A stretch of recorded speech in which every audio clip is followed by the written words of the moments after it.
Mina olen Marilyn Eessalu, olen Eesti Rohelise Liikumise tegevjuht juba 6 aastat ja väga hea meel on, et me saame tähistada nüüd oma 35. sünnipäeva.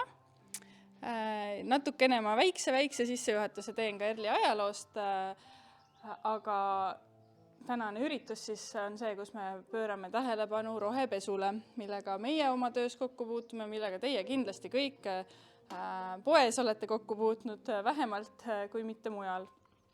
Aga lühidalt siis sellest, mis meil täna toimuma hakkab, et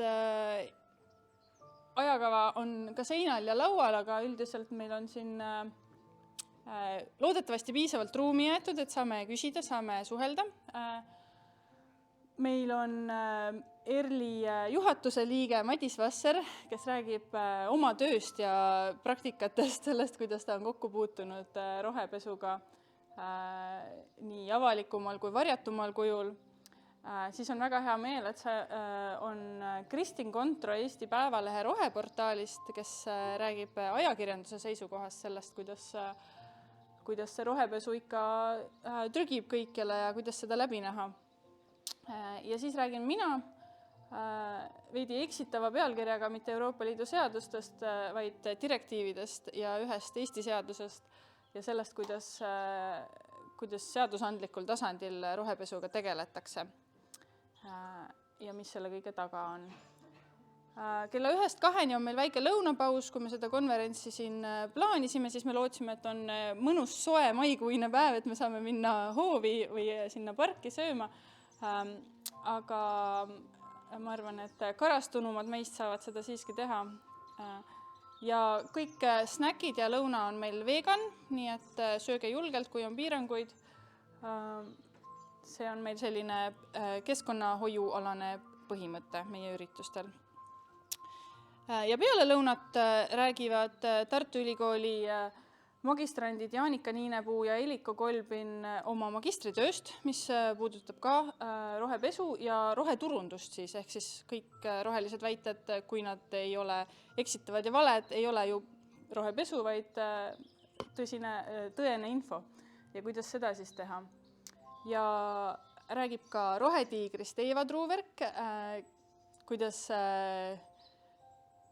ettevõtetega vabaühendused saavad koostööd teha ja kuidas seal tõstatada küsimust rohepesu võimalikkusest või piiramisest. Ja kõige lõpuks on meil suurepärane avalik salvestus podcastile Rohepöörane, mida veavad Mart Valner Arengukoostöö ümarlauast ja jälle meie oma Madis Vasser. Ja kõige lõpuks pakume ka torti ja saame veel vabamalt arutada. Infoks nii palju, et salvestame kõik ettekanded, kui esinejatel ei ole vastuväiteid, see oli meil selline hiljutine lisandus, aga need lähevad üles siis meie YouTube'i kanalile ja on võimalik hiljem järele vaadata. Vot. Nii, kui ajakava kohta ei ole küsimusi, siis räägin teile Eesti Rohelise Liikumise kuulsusrikast ajaloost.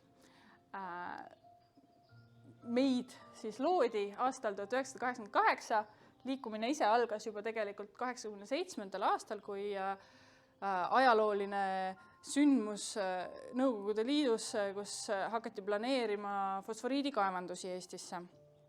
Ja see siis oli üheks ajendiks üksele massilisele rahvaliikumisele ja keskkonnasõbraliku vaatevinkliga inimesed siis koondusid ja lõpuks moodustusid ühingu, mille nimeks siis saigi Eesti Roheline Liikumine. Ja võiks öelda, et see oli edukas, fosforiidikaevandusi ei tulnud Eestisse ja järgneva positiivse sammuna sündis ka taas iseseisvus Eesti Vabariik, mis on ääretult rõõmustav. Vahepeal on olnud nii üleval kui all igasuguseid asju, millega me oleme tegelenud. Meie ampluaa on olnud väga lai, me oleme olnud rohkem edukad, vähem edukad, rohkem pildis, vähem pildis. Ja kui nüüd natuke tulevikku vaadata, siis mul on tunne, et me ei pääse järgmisest fosforiidisõjast. Minu prognoos on, et see tuleb rohkem pilti aastal 2025, aga juba praegu on näha, et käivad ettevalmistused ja asi, millest me alguse saime, tuleb siis kordusele. Eks näis siis, milliste tulemitega. Aga millega me praegu tegeleme, on see, et me oleme fokusseerinud natukene. Eestis on tegelikult väga palju keskkonnaühendusi, mis on väga tore. Ja selleks, et mitte liigselt kattuda või duubeldada, oleme meie võtnud eesmärgiks, et me tegeleme põhiliselt energeetika ja kliimaga, taastuvenergia üleminek, õiglane üleminek, kõik see on meie fookuses, meie inimeste pädevusala. Fosforiit ja maavarad on just niisuguse ajaloolise järjepidevuse teema ja pigem on, ma ütleks, et meie pädevus hetkel on madal, aga kuna me just näeme seda vajadust sellega tegeleda, siis meie jõupingutused lähevad sinna suunda, et me saaksime sellega taas tegelema hakata. Maavarade alla kuulub, eks ole, ka põlevkivi, mis läheb selle esimese teema alla. Ja natukene laiemalt siis selline majandus ja tarbimine, kus me oleme võtnud eesmärgiks lihtsalt inimeste teadlikkust tõsta natukene tarbimise negatiivsetest mõjudest siis keskkonnale ja majanduse valdkonnas oleme me üks tasaarengule ülemineku toetajaid ja eestkõnelejaid Eestis. Me kuulume mitmesse rahvusvahelisse võrgustikku, suurimad neist on siis Friends of the Earth Europe ja Friends of the Earth International ja Bankwatch Network, mis Bankwatch tegeleb arengurahastuse ja avaliku raha kasutuse jälgimisega ja Friends of the Earth on selline laiemaid keskkonnateemalisi ühendusi koondav võrgustik. Meid on hetkel 6 töötajat. Käimas on 5 projekti ja tegelikult on meil umbes 1000 liiget, mis on tore suur arv. Suurem osa neid liikmeid on passiivsed ja lihtsalt vaimselt meiega, aga sellegipoolest see on ääretult tore, et igal aastal vaikselt tuleb inimesi juurde. Mõned lähevad tõsi ka ära, aga üldiselt on see kuidagi südant soojendav, et inimestele meie teemad, meie eesmärgid lähevad korda ja see annab meie tegevusele niisuguse legitiimsuse. Nii, rohkem ma ERLi ajaloost ei räägi.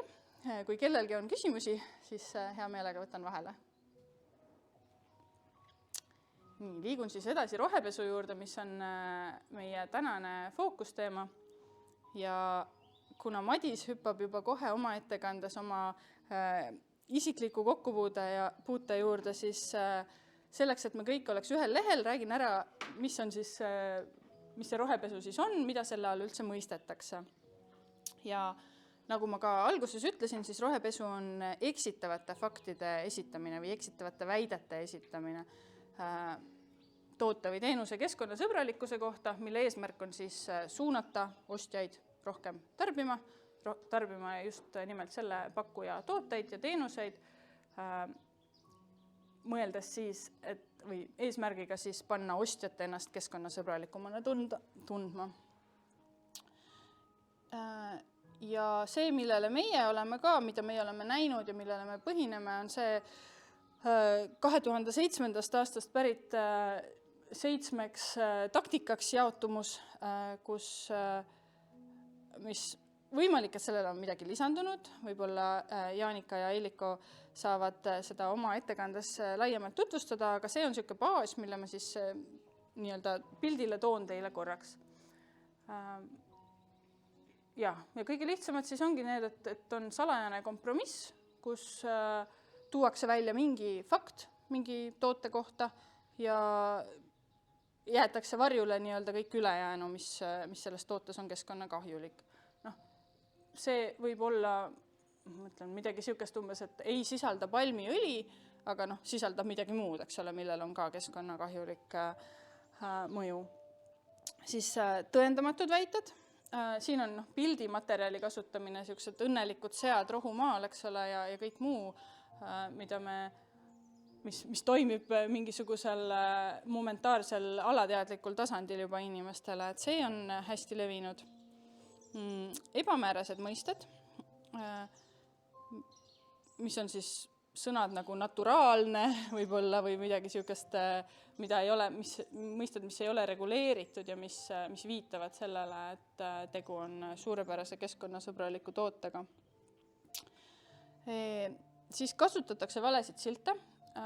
Euroopa Liidus on üldse umbes 230 erinevat roheturunduse silti või rohemärgist, millel on väga erinevad regulatsioonid ja vahel ettevõtted leiutavad neid silte ka ise.